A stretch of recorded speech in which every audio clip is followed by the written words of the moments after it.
నమస్తే, welcome to పురా local. Vikarabad జిల్లా దుద్యాల మండలం లగచర్ల గ్రామంలో వికారాబాద్ కలెక్టర్ ప్రతీక్ జైన్ పైన జరిగిన దాడి రాజకీయ రంగు పూసుకుంది. ఇది కావాలనే ప్లాన్ ప్రకారమే కలెక్టర్ పైన దాడి చేసినట్టు తెలుస్తుంది.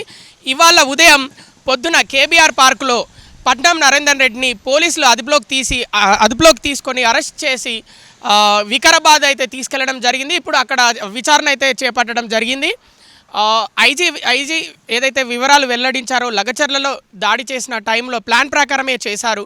మొదటగా గ్రామానికి 5 కిలోమీటర్ల దూరంలో గ్రామ సభ, అలాగే రైతుల యొక్క అభిప్రాయ సేకరణ కోసం గ్రామానికి 5 కిలోమీటర్ల దూరంలో సభ ఏర్పాటు చేసి అక్కడికి రైతులు రారండి అని మొగవోని సురేష్ అనే వ్యక్తి చెప్పడం జరిగింది కలెక్టర్కి. మీరే గ్రామంలోకి వస్తే బాగుంటుంది, మీరు అక్కడికి వచ్చి రైతుల యొక్క అభిప్రాయ సేకరణ తీసుకుంటే బాగుంటుంది.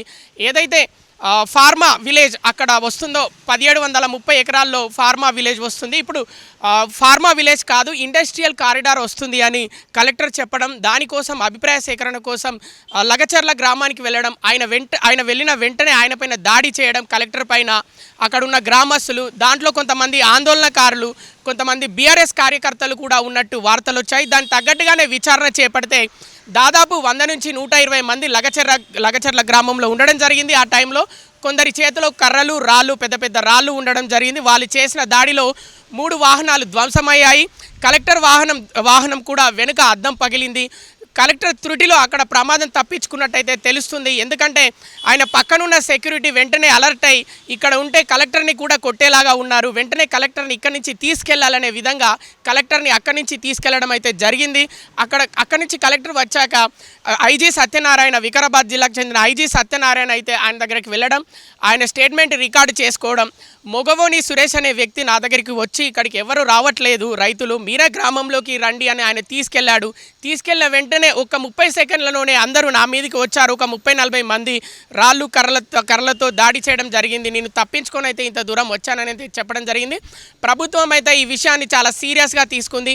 మంత్రులు, ముఖ్యమంత్రి సహా చాలా సీరియస్గా తీసుకుంది. ఎందుకంటే మొగవోని సురేష్ అనే వ్యక్తి దాదాపు 42 సార్లు బీఆర్ఎస్ మాజీ ఎమ్మెల్యే పట్నం నరేందర్ రెడ్డి తోటి మాట్లాడడం జరిగింది. మరి అతను ఏం మాట్లాడాడు ఫోన్లో అని ఆ వివరాలు సేకరించి, అంటే ఆ కాల్ డేటా సేకరిస్తే పోలీసులు విస్తుపోయే నిజాలు బయటికి వచ్చాయని అయితే పోలీసులు వెల్లడిస్తున్నారు.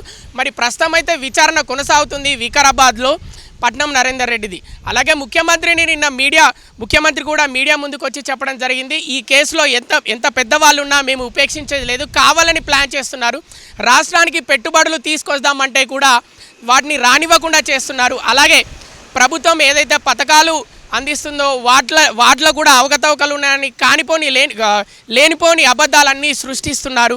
మేము ఇప్పుడు కులగణన చేపడుతున్నాము, కులగణన చేపట్టకుండా కూడా అధికారుల మీద దాడి చేయాలని సాక్షాత్తు బీఆర్ వర్కింగ్ ప్రెసిడెంటే చాలా వరకు కొన్ని సమావేశాల్లో సభలలో చెప్పడం జరిగింది.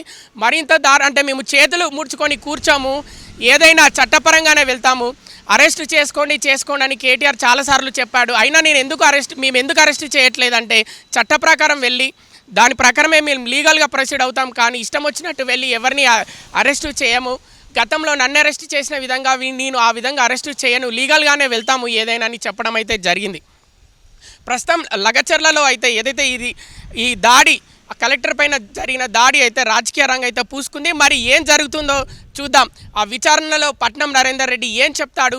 కొందరు అరెస్ట్ అయిన వ్యక్తులు అయితే చెప్పడం జరిగింది, బీఆర్ఎస్ వాళ్ళే ఇది చేపించారు, మా దగ్గరికి వచ్చి ఇలా చేయమని రెచ్చగొట్టారని విచారణలో చెప్పడం అయితే జరుగుతుందని పోలీసులు అయితే వెల్లడిస్తున్నారు. చూద్దాం మరి ఏం జరుగుతుందో. కెమెరామెన్ సత్యతో కృష్ణబాల, పురా లోకల్.